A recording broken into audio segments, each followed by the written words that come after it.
Hello, everyone. My name is Christian Woodworth, and I'm a fellow student of yours in the Social Welfare Policy class. And this week, I am covering week six topic, which is covering privatization, human service corporations, and the volunteer sector. And let's move on to the next slide. But before I continue, there are some basic terms I think that would be important to cover so that we can address the issues going forward.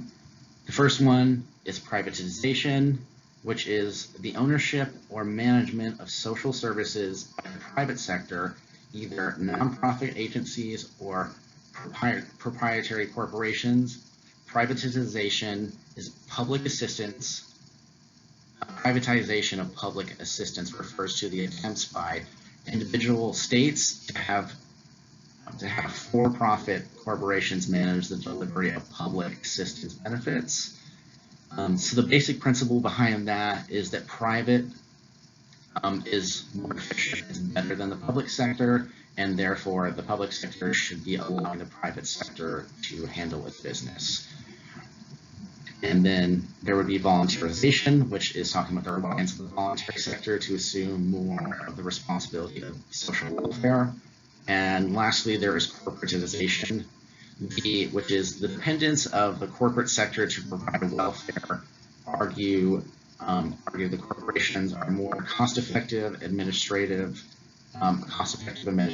and are more responsive to consumer demand and pay taxes, which is a definitely positive strategy according to those supporters. Let's see, next slide. So the issue I chose to cover specifically related to this is recent efforts to privatize public education. And so a little background on the issue: in late August, when the school year began for a school in Chattanooga, Tennessee, nearly 100 students walked out to protest the conditions at their public school. These conditions were demonstrating that the freshman building had closed due to structural problems, while other parts of the school building faced issues like mold, rust, and leaky ceilings. And after further investigation by the state, they found that this was actually a very widespread problem. More than half the public school buildings in the county, and the county which the school resided in, had this issue, and they were being rated as either fair, poor, or unsatisfactory, as opposed to good or excellent as far as their conditions of the buildings. Statewide, a Tennessee government commission reportedly released in January identified $15.2 billion worth of education infrastructure improvements that were needed. So, but in response to this, Tennessee legislature has introduced a flurry of bills that intend to privatize the state's public education system, which further remove the funds from the underfunded schools, which are needing those structural improvements I just discussed. The Tennessee legislature, we're looking, and advocates, opponents of privatization have noted that there's about 10 bills in favor of privatization, where there's normally about one or two during this time.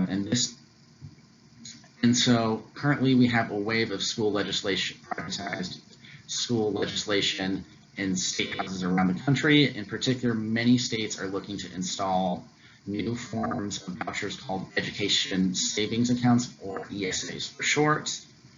The end goal for the privatization movement, as critics claim, is to weaken the public education until private is the only thing that remains.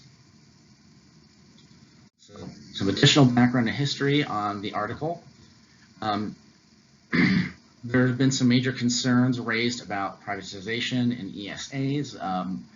Let's see, they divert public money to private schools, and ESAs grant public money directly to parents. This maneuver could help avoid challenges to religious interests, specifically the funding of private religious schools. Also, this removes accountability. For example, parents in Arizona, where this was where ESAs were passed, that found that $700,000 in ESA funds were misused for non-education purposes. On a similar note, another note, excuse me, students in rural areas typically don't have access to private school options. Since they live so remotely, it takes a lot of resources to get them to those long distances. And if they were to be bused out to the more private schools in urban areas, they would most likely greatly hurt the small schools, because if they have such a small population, that's going to greatly hurt the school's budget when they're already struggling. So it could also be said privatization leads for profits. If you can show that the public schools are failing, then there are opportunities to sell so-called solutions for things like test preps, charter schools, and vouchers, one critic noted. School privatization backers are very wealthy. You can see a lot of people that running the conservative think tanks and lobby groups that are pushing for this would be the likes of Betsy DeVos, the CEO of Netflix, and hedge fund billionaire John Arnold. I should note that the next CEO, obviously, and Betsy DeVos are also billionaires. You can see there's a tremendous amount of wealth behind these. So the question is, why would they want to do this? Well, the answer could be quite simple, according to the author. Cutting the education budget in the state reduces a huge tax liability for the wealthy and generates business opportunities for in-profit education, public education opportunities for social mobility, which means a lot more less stability and social mobility in class. So they want to kind of monopolize and keep the social classes as they are and monopolize those resources. And at the end of the day, money is pouring into Tennessee for private education, while schools like the ones that had the protests are still crumbling. And a lot of them tend to be historically black and been discriminated against, things like funding and other things of that nature. So they're already vulnerable, and they're not getting even more services, and they're getting a whole turn to them. So why would this be considered a social issue? Well, frankly, it follows our codes of ethics. Our goal is to serve those most vulnerable and needing of our social services. That would be, like people just mentioned, historically poor and black people and poor neighborhoods. And frankly, the main goals of privatization are kind of antithesis and are against our goals, which are generating profits at the expense of vulnerable people and promoting the interests of business and shareholders at the expense of the few. So social work speaks. What is the position of Nassau on these issues? Is the position of Nassau that the education system has a responsibility to provide all students with free, appropriate, high-quality education through quality education, students will be able to attain full vocational and career skills and commitment behaviors conducive to success and lifelong learning. In addition, students need educational opportunities to foster self-awareness, self-actualization, empathy for others, understanding and acceptance of cultural differences, and so on. Let's see, when it comes to more about specifically things related to privatization, Nassau says that it's the federal, state, and local government must have a role in developing policies and programs that expand opportunities, addressing social and economic inequalities, improving the quality of life of all people in this country, with special emphasis on oppressed groups, and enhancing the social conditions of the nation's communities. It reaffirms that the promotion of positive roles of federal and state government as guarantors of safety nets and social services. Nassau believes that social workers can be effective at all levels and roles of government. Social workers can fulfill elected officials in government, excuse me, And it is our duty to work with non-government agencies to negotiate, participate, and cooperate efforts with non-governmental organizations that provide programs to expand support opportunities and address social economic justice and improve the quality of life for all.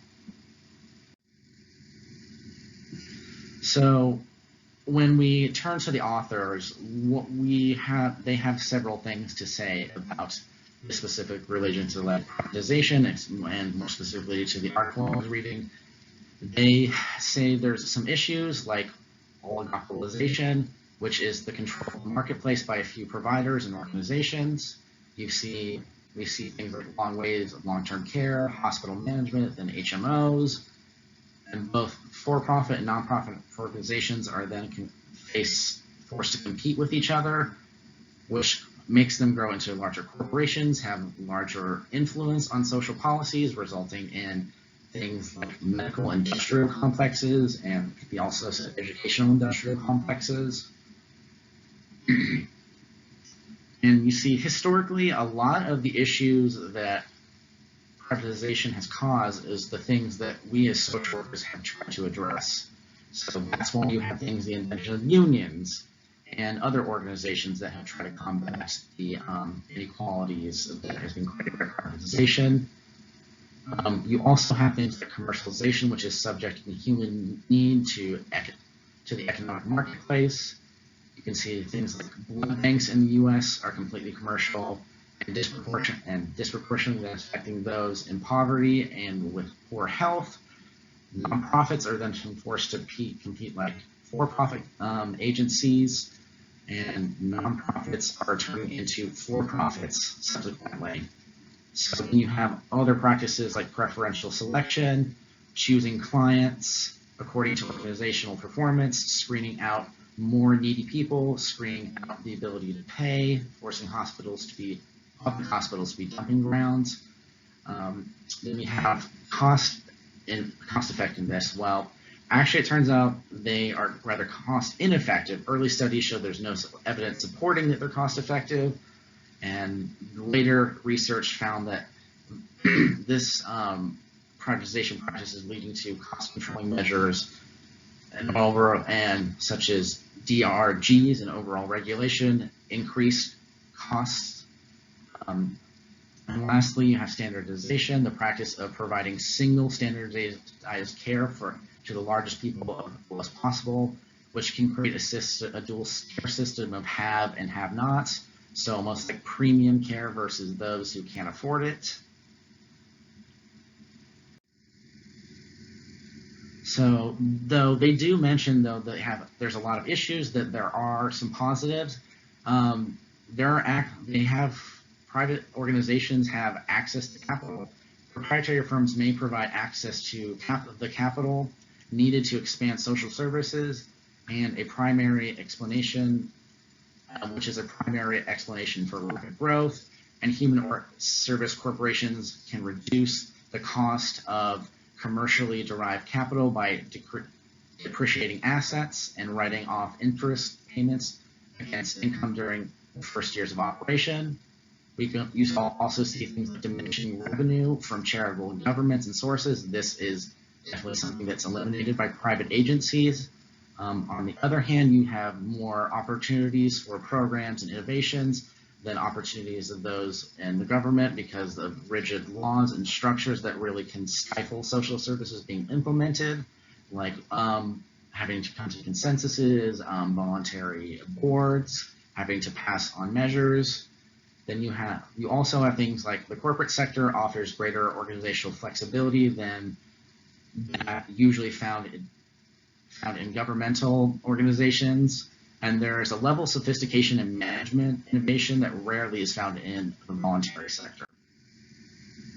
So what does this mean for social work at the end of the day? Well, it could mean some bad things. I mean, there's a great need for school social workers out there, and with the tendency for private corporations to drop practices in favor of profits, that can be fewer social workers, which leads to fewer services being dealt and more problems in the community.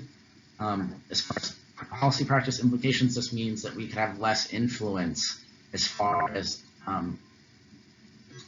implementing positive change. It can greatly affect the general population because a lot of children and families depend on schools for public services, for things like food and therapy. And if it's a private organization, they might not provide that for free, which could be detrimental to that population. What should we do about this? We should continue to advocate for increased funding for public schools, pass legislation that changes the distribution of tax dollars to all school districts in an even fashion. We should try to adapt some private practices in a way that increases efficiency of government but still serves the people. And we should also continue to try to advocate for more funding for public education. And so with that, I know I've covered a lot. I will leave you with a discussion question. Given what I've shared, what do you think is a comprehensive solution to stopping privatized public services and improving the structure and function of public services, given that it is Nassau's position that the government is the first agency to provide these services? And yes, there are issues within the government structure. Thank you so much.